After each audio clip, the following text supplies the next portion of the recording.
Hello, friends, and welcome to another exciting episode of Caught on the Mic with Michael Clark. There's a saying that goes, be the person that you needed when you were younger. When I was much younger, I was an aspiring rock star. I came close, but not close enough. I probably needed who I am now. As a result, I spend a lot of time on social media following other musicians, producers, managers, people that create music-related content. Music critics, authors, you kind of get the point. So the algorithm is kind of programmed to feed me that stuff because I spend so much time watching it. When my next guest comes up on my TikTok feed, it puts a smile on my face every single time. Dave Rose is the co-founder and CEO of Deep South Entertainment, a full-service artist management and entertainment firm based out of Raleigh, North Carolina, and Nashville, Tennessee.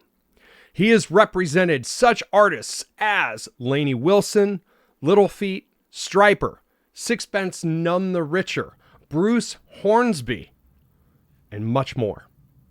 We have a fantastic conversation about the music business. He is about to release a new book called Success in Today's Music Business.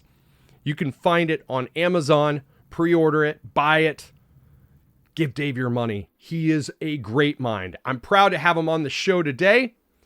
As always, listener and viewer discretion is advised.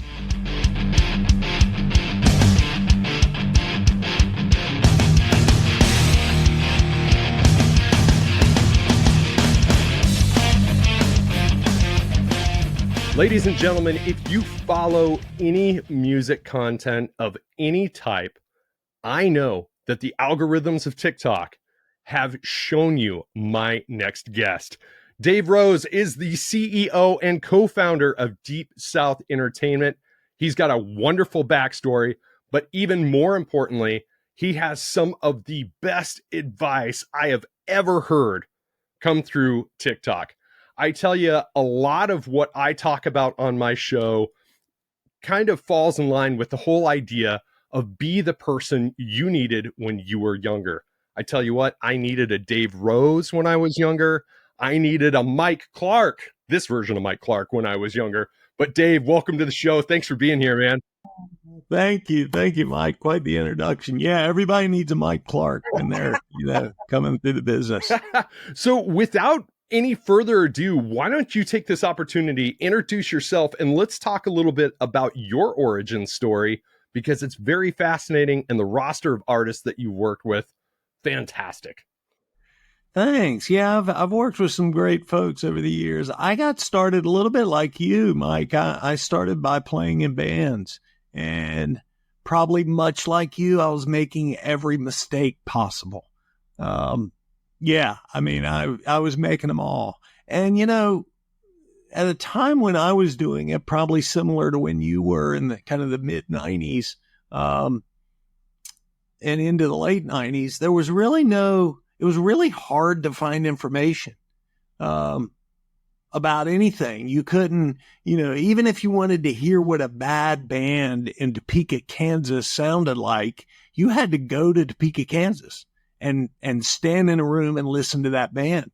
Right now you can do searches. So it was really interesting coming up how you really didn't know what the rest of the world was doing. I mean, you knew what you saw in magazines and like a little bit on, TV, but in the 90s, it was really tough to understand where you were. I'm not sure if that was a good thing or not. Yes, absolutely. I wholeheartedly agree. It was a little bit like the Wild West in a roundabout way too, because things were all over the place stylistically. Genres were kind of cross-pollinating with one another.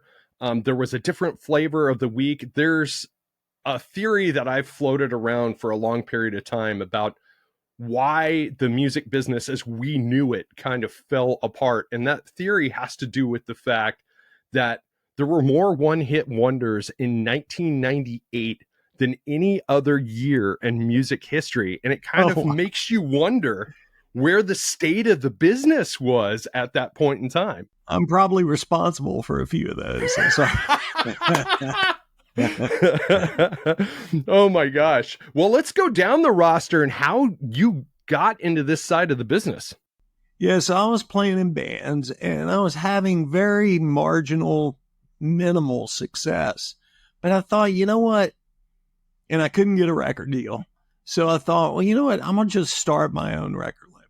And I'm going to, my big grand plan, which was not a plan at all, was to sort of take my band and stick them in the middle of a compilation CD. Compilations were big in the 90s.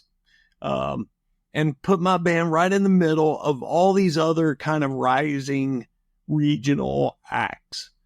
And I did. And we ended up on that very first compilation having one of the biggest hits of the 90s, which was a song called Sex and Candy by Marcy Playground. We were the first to release that song. And through that sort of 95 to 98 period, we ended up having like 17 acts go on to sign major label deals like Five for Fighting. And I mean, the list goes on. Butch Walker, Athenaeum, Sister Hazel, kind of all the stuff from that mid to late 90s we touched in some way. But what was not getting a record deal was me.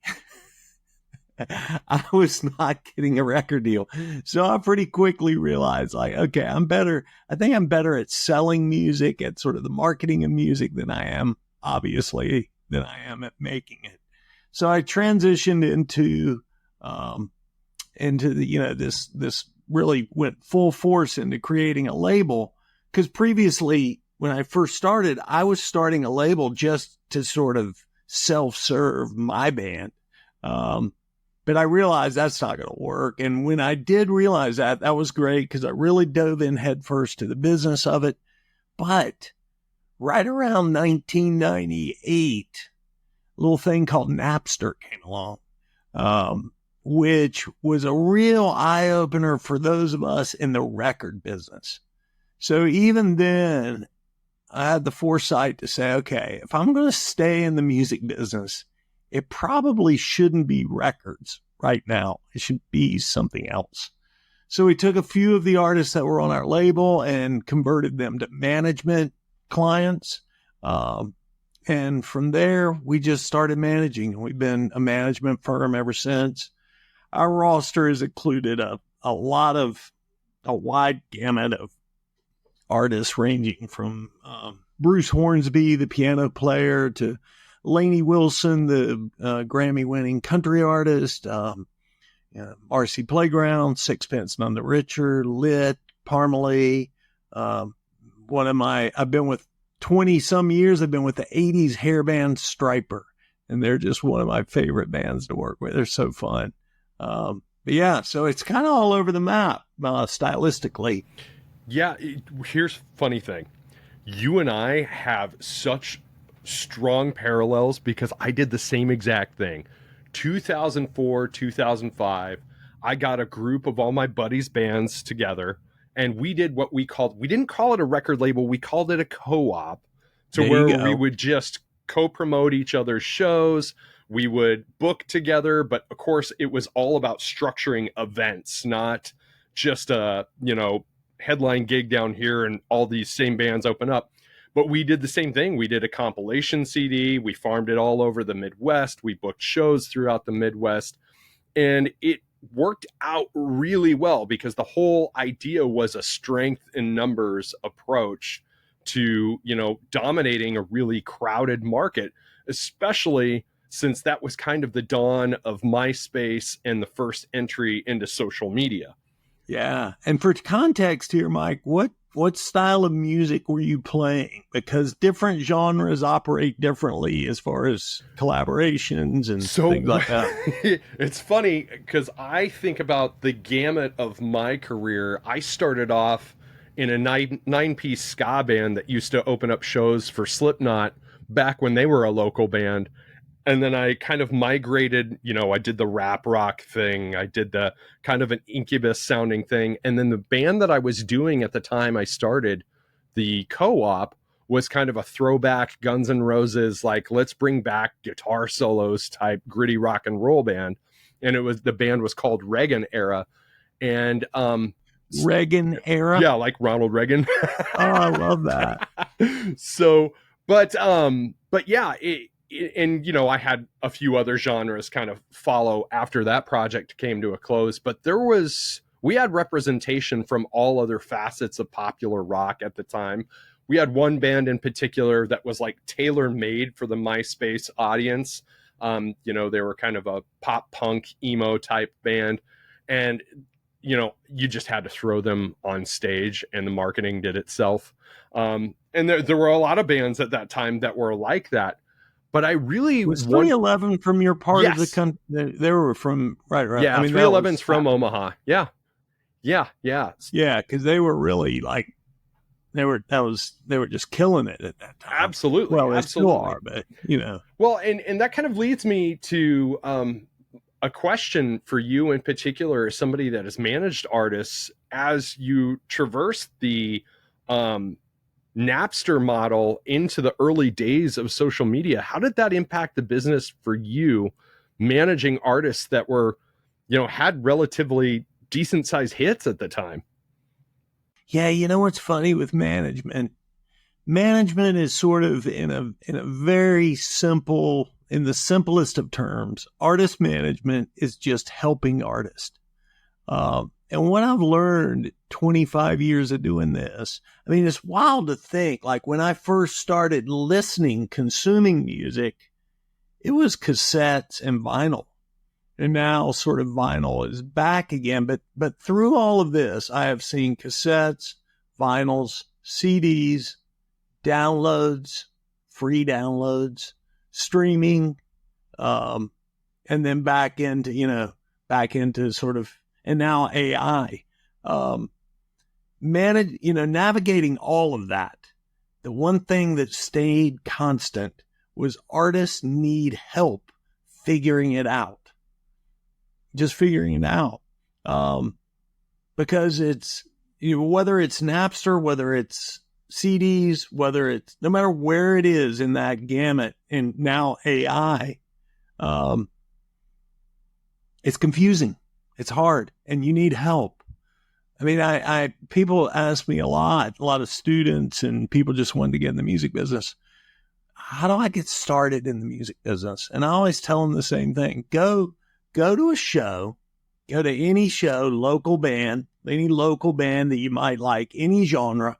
And after the band plays, walk up to them and say, I like what you do. How can I help? What can I do?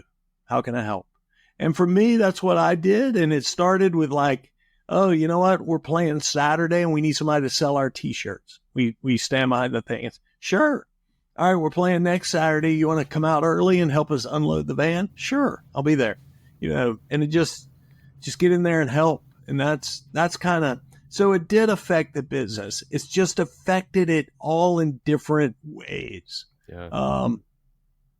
It's not as if artists have, certainly the Napster period was tough on the record business. Right now, streaming is tough on the songwriter. It's tough at different pockets of the industry at different times.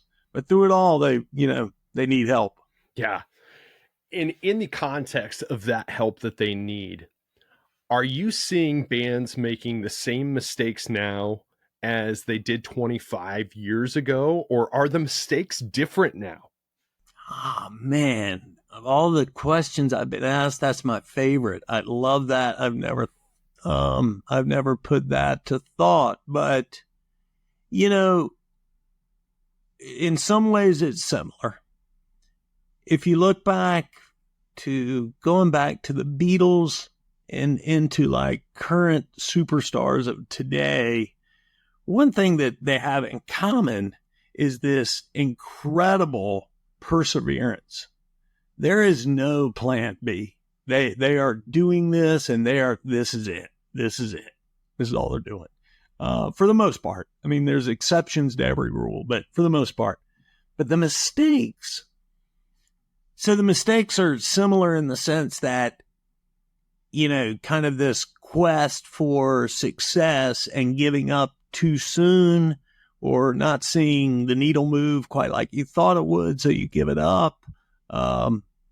But yeah, the common mistakes I've seen throughout the years really have to do with not paying attention to how people perceive you and your music.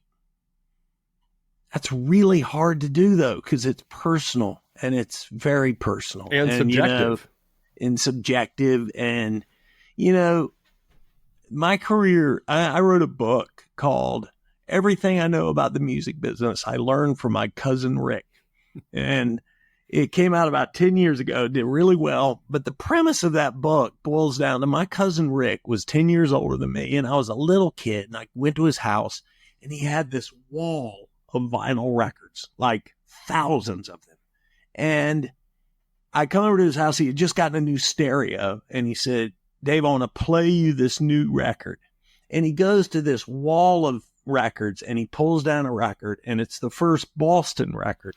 And he's going through it, really, talking about the liner notes, talking about the recording process, talking about the members of the band, just really diving in deep. But I remember then, as a super young kid, thinking, you had 1,000 records on that wall. What made you pick that one? That one, you could have played me anything. You picked that one. So my point has always been to artists, make music that is so undeniably brilliant that when people have thousands of options to share with their friends, they're going to pick yours. And back then it was 1,000 albums on the wall. Now it's 100,000 songs per day being uploaded to Spotify. Let that sink. I mean, yeah. Have you ever heard that stat? That's crazy. That's what's happening. Between 60 and 120,000 songs per day are being uploaded. Yeah. How the heck are we supposed to consume all of that? So the point being is, make music that, of those hundreds of thousands of songs, make people want to tell other people. Yeah. Because they will. I mean, back in the day, it was a MySpace post. Back in the day, it was pulling down an album and shit. Well, back in a long day, it was pulling down the album and then making a bootleg cassette recording of it and passing it around to your friends at school. Now it's, whatever, sharing a link. Yeah.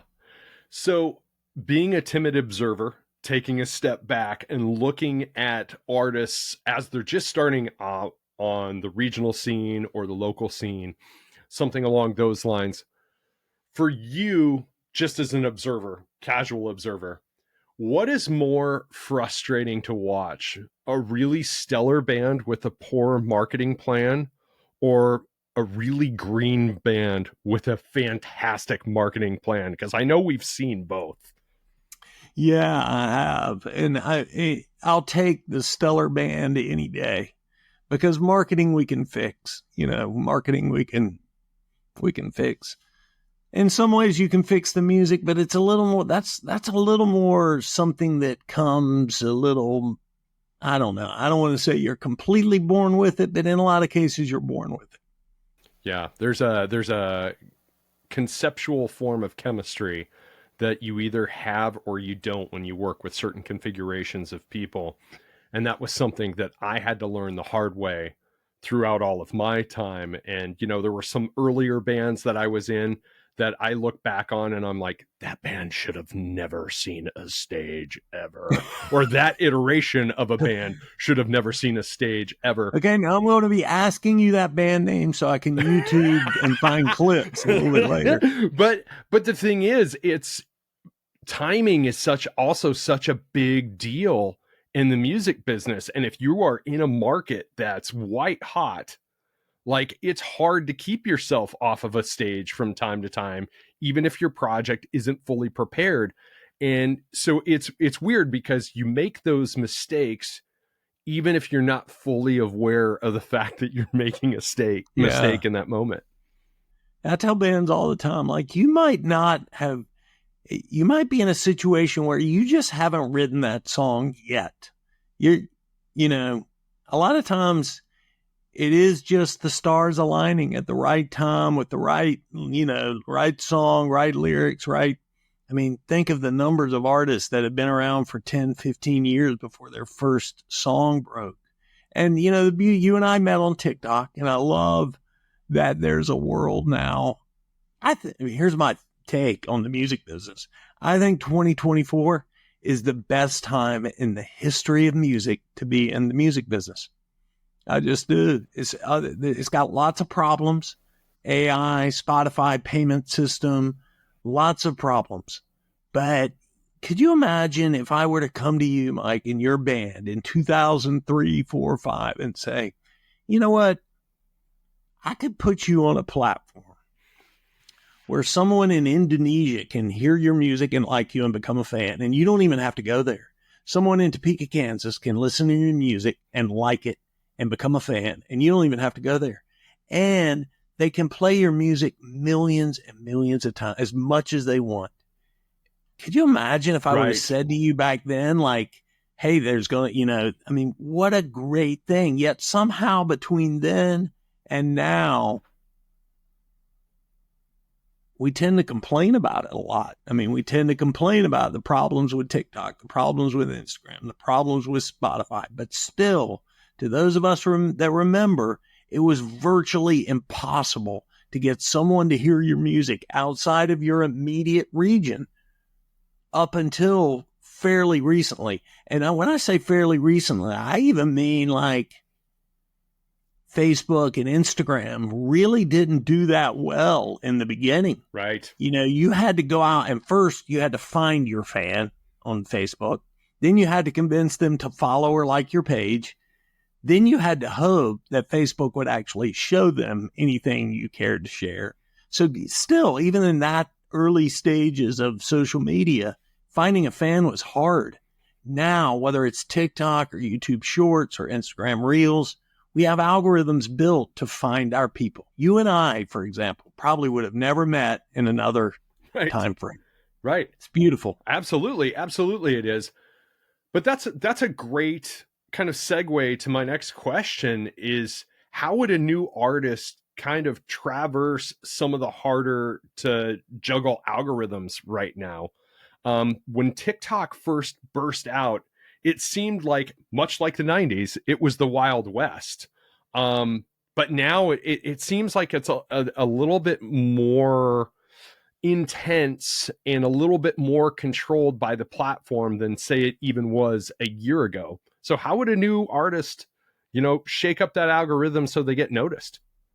Yeah, it is. One of the things that with social media that I find, one of the biggest mistakes I find is forgetting the social part of social media. A lot of new artists, and I'm not picking on anybody in particular, but a lot of artists in general sort of view this as media, not social media. Right. And so therefore they'll share their song, they'll share their content, they'll share their music, they'll share themselves, but not interact. And when I say interact, I don't mean respond to someone commenting on your music. That's easy. I mean going out and finding friends. It's TikTok, and TikTok, for example, as an example, is the equivalent of the live music venue of 2002, where you would have to go out and meet your friends there. If you were into, heavy metal, and you wanted heavy metal friends, you had to go to a heavy metal show to find them. The trouble I'm seeing now is we're putting all this stuff out there, but we're not going out and finding our friends and talking to them like, hey, this is cool, or I love your t-shirt, or I like your song, or blah, blah, blah, blah, blah. So I think the way to crack these algorithms, to me, there's certainly a lot of technical, tips and tricks and strategies that are important. But the most important thing is interacting with people who would be like-minded to what it is you're doing, whatever that is. Yes. That reminds me, a very quick anecdote. Back in the day when I was practicing music, I had these neighbors across the street. And this actually brings us all full circle. Every week, we would practice 3 times a week. Every week, the police would show up at my house with, without us, we were expecting it. We knew it was going to happen. We knew which neighbors were calling the police. And time again, they would come, they'd listen to us play for a few minutes, and the police would be like, oh, you guys are fine. You guys are fine. And then they would leave. So I decided to pull a trick on the neighbors one time. And all my buddies came over for band practice. We ordered pizza. We sat around and watched Chappelle's show and ate pizza and drank beer. We didn't even turn our instruments on. Like clockwork, the police showed up. Absolutely. Because the neighbors had complained about a noise complaint. And I was standing in my front yard, and we're all just having a big old laugh about this. And I asked the police officer, I said, what can I do to prevent this from happening? And he gave me this piece of advice that I've carried for the rest of my life with me. And it's like, if you want people to invest in you, you need to invest in them first. And I have carried it with me my entire life. So bringing what you were saying full circle, I've had a few younger bands on the podcast recently, and talking to them about the trajectory of their career, it seems like a lot of newer bands are more concerned with creating communities around their project as opposed to chasing that big record deal and that big release. And is that something you're also noticing? It is, absolutely. I mean, the collaboration, the community, no disrespect to my friends in the record business, but we are not far away from the traditional record label model being completely obsolete. It's already fairly obsolete. In certain genres, it still matters. But for the most part, most new artists don't even want a record label. And I love that. Right. They want a community. They want a team, a people, friends. Right. Yeah. I love seeing that. Yeah, I do too. And it's crazy because you think about the year that we had, the pandemic era, 2020, 2021. Feels like a lifetime ago. Yeah, it does, doesn't it? Also feels like just yesterday. Right. But like a lot of smaller venues were going out of business.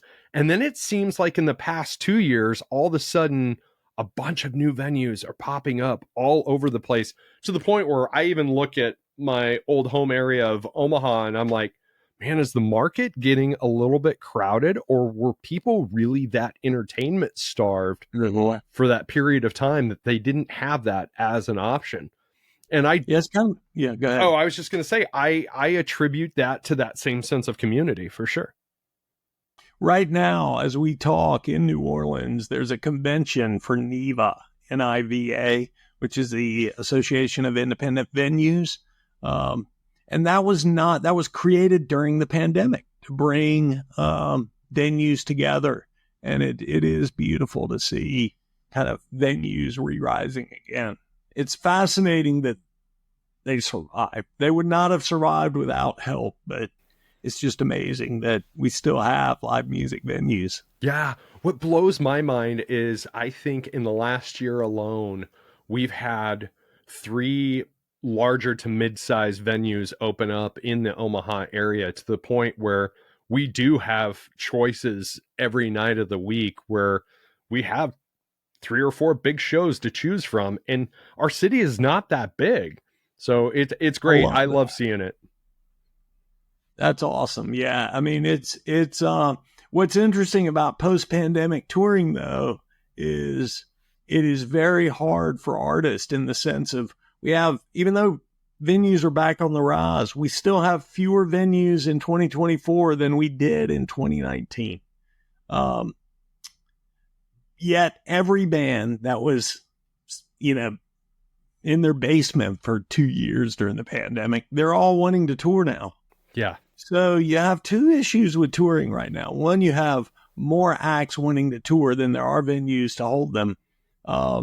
Two, people can't go see that much music. I mean, Right. you know, it was back in 2018, 2017, 2019, your favorite big amphitheater band would tour maybe once every 3 years or whatever. But when you take a 3-year pandemic or a 2-year pandemic, that means they're all going to be touring in that year after that, which means fans have to make some tough decisions, which has really been tough for everybody from the big acts to, I mean, I bought tickets to see the Eagles day of show recently. When in history could you do that? Like Right. never, Right. you know, Right. never. And that's no slam on the Eagles. They're still selling out. It's just that people have more options and it's tougher to sell tickets. And in a lot of ways, what's interesting is people are really waiting to the last minute Mm-hmm. because during the pandemic, they got tired of buying their tickets and seeing their favorite show rescheduled time and time and time again.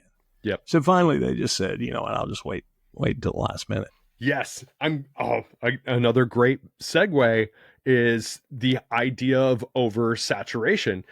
Just recently, the Black Keys canceled their tour. And if you looked at some of the size of the venues that the Black Keys were booking ahead of canceling that tour, all respect to them, they might have been a little bit too large a size of venues considering the saturation of the touring market right now.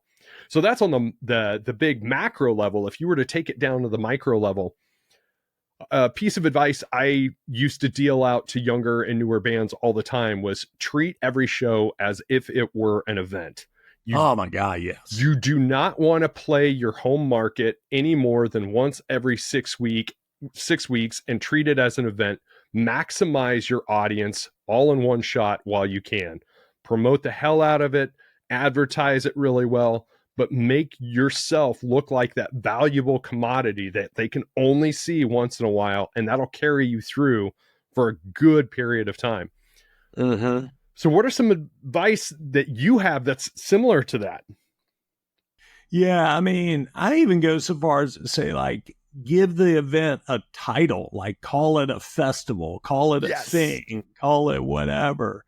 Bring in a charity that's dear to your heart and like make it a whole thing.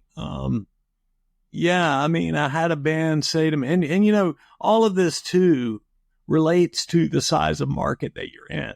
I mean, you're in Lincoln, right? Yeah, I'm in Lincoln. Yeah. I'm in Lincoln, Yeah. but I'm from Omaha, kind of Right. both. So Lincoln, you know, even once every 6 weeks might be a little much. I Yep. mean, I might go once every 3 months in a city of that size. And, you know, I had a band in a similar size market say to me, I said, how are things going? And they said, they're going great. We've got 20 shows this month in our hometown.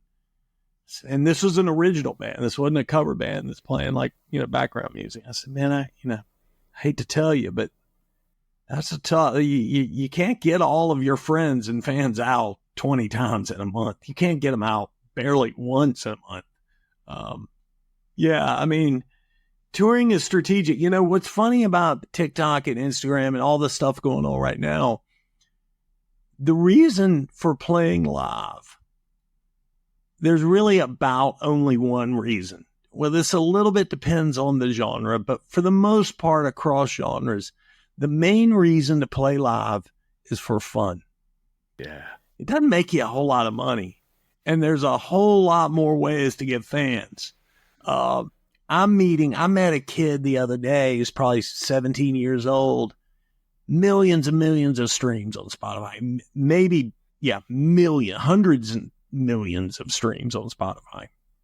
And I called him about possibly playing a show at a festival that I was involved with. And I got him on the phone and we were talking about his career, and he got hundreds of millions of streams. And I said, you know, I'd like to invite you to play this festival. And there was this pause in the conversation, and he said, what do you mean? Like live, like on a stage? Like, how does, and I could see that he never really thought of this. And he said, how does this work? Do you like give me a band, or like how do you play live? How do you do that? And so I thought, wow, that's interesting. So we started talking it through. And at the end of the conversation, he was super cordial, but he was like, yeah, I don't think playing live is going to really be I don't think I'm going to do that. And I thought, wow, that's really interesting. And I was, telling some friends about that. And they were like, yeah, he's getting his dopamine rush from the likes and the shares and he's not getting it from the same way a lot of musicians get it from stage. I come from a school of, I love live music. I think it can create lifelong fans. We've seen that in bands like the Grateful Dead and like bands throughout history, but it's not necessary. Right. Right. So my advice is, if you're going to tour, if you're going to play out, it's got to be super strategic. Like you said, making an event, do it a thing. But when I see these bands getting in a van and going and playing for 25 people night after night after night, it's fine, but that better quickly turn into 100 people the next time you come to town. Otherwise, I've heard this story a lot. We've been going and playing Cincinnati for the last 6 years. We go there every 6 months and we still have the same 20 people showing up. Well, then why the hell are you still going to Cincinnati? Right. Stop. Right. There's better ways to get fans. Yeah. Otherwise, and furthermore, figure out why those 20 people are not telling their friends about you, because that's what's happening. Something's not connecting. In this post-pandemic world, I know a lot of the big name bands that I've had on the show and I've talked to a few times. They are adapting a new touring model to where they're not on the road for 6 months at a time. It is kind of like the whole satellite show concept. We'll be on the road from Wednesday through Sunday, be home Monday, Tuesday, Wednesday the next week, and then we'll do another run. It's almost kind of like the Weekend Warrior thing, but for original musicians and well-established musicians. And I think that was another happenstance of the pandemic, if you will. Does that concept, combined with everything else that we've discussed, lend itself to the idea of retailing music being important again? I saw a video you made the other day, just a spoiler alert, talking about how important it is to have physical copies of media again, and how merch is important again, where for a long period of time, you just did it and a lot of times sold it at cost just to circulate your name out there. But it is kind of important again, isn't it? Absolutely. Physical product of music is insanely important. In that same post, I say, because you can't autograph a stream, they got to have something to touch. And, it's interesting. Like, I saw a stat the other day that said only 37% of vinyl that gets purchased gets listened to. So people are still, of course, listening through Spotify and Apple, but they want that merch item because vinyl sales are at an all-time high. I mean, I've got 2 acts right now selling cassettes on the road. Mm-hmm. That's how much of a, just like, and these aren't like nostalgic acts. These are new acts selling cassettes that, physical product is hugely important. And it's really crazy to me how many people are buying CDs. And it just came back. Yeah, it's a little bit genre related. Country music sells more CDs than, some other genres, but people still buy CDs. Yeah. I didn't even have a CD player for a couple of years. But yeah. I've got a 15-year-old, I've got a 15-year-old son, 17-year-old daughter. I got twin 17-year-old stepdaughter. So I've got 3 girls the same age. Oh my goodness. Yeah. But they are all into the vinyl thing right now. Like if I have my kids with me and we want to do something, I take them to the record store and let them pick out a couple of records. And it's interesting you brought up that stat, because now that I think about it, I think a lot of their vinyl is still sealed. Like they haven't even broken into it yet. So that's a very, very interesting stat. Do you, I'm impressed even more that you were able to take the time to talk to me today with 4 kids. That's 4 teenagers, no less. Oh, this teenage years, they want nothing to do with dad. It'll all come back around. Oh yeah. Oh man, I've got an 8-year-old and a 5-year-old, so I am dreading the teen days. Oh yeah, yeah. I was looking forward to it when they were younger, and now I miss the younger days. I miss the days when they were 8 and 5 for sure. Right. Yeah. So I'm soaking it in. So you have a book coming out this month. Success in Today's Music Business is what it's called. Can I do this? Absolutely. Let's talk a little bit about the book. Well, the book is interesting. I'm going to open to a page here. It's very short, kind of. So it's each page, you could kind of just open it and pick one. Each page has a tip for today, and it has something specific to do today. So sort of a big overarching career tip, like, something to do with your career, and then something tangible you should get done by sundown today. And I wrote the book really, man, this is my second music business book, my third book, but I wrote it really with sort of the TikToker in mind. It's, in 60 seconds or less, you can just randomly open a page and get some tangible advice to move your career forward that day.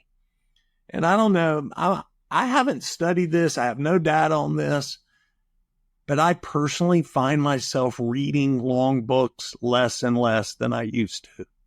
It makes me sad to say that. It makes me wonder if all of this social media has somehow messed with my attention span to be able to, I find myself sometimes it's hard to watch a 2-hour movie. Yeah. But this book was written with this sort of mindset of like, I don't have a lot of time.